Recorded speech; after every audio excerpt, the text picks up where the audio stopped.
Hey everyone, welcome back to our channel. In today's video, we're going to show you how to log in with a different account on the Temu app. Whether you're switching accounts or accessing a different one, we've got you covered with this quick and simple guide. Start by opening the Temu app on your device. Once the app is open, tap the U icon at the bottom of the screen to go to your profile page. On the next screen, look for the Your Orders option in the menu and tap on it. This will open a new page with additional options. Scroll down and select Sign In with another account. You'll now see a screen with several login methods.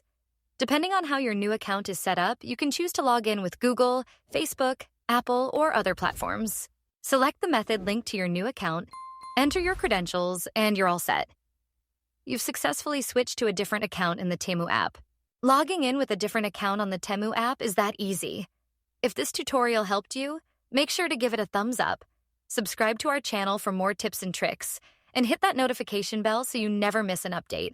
Thanks for watching, and we'll see you in the next video.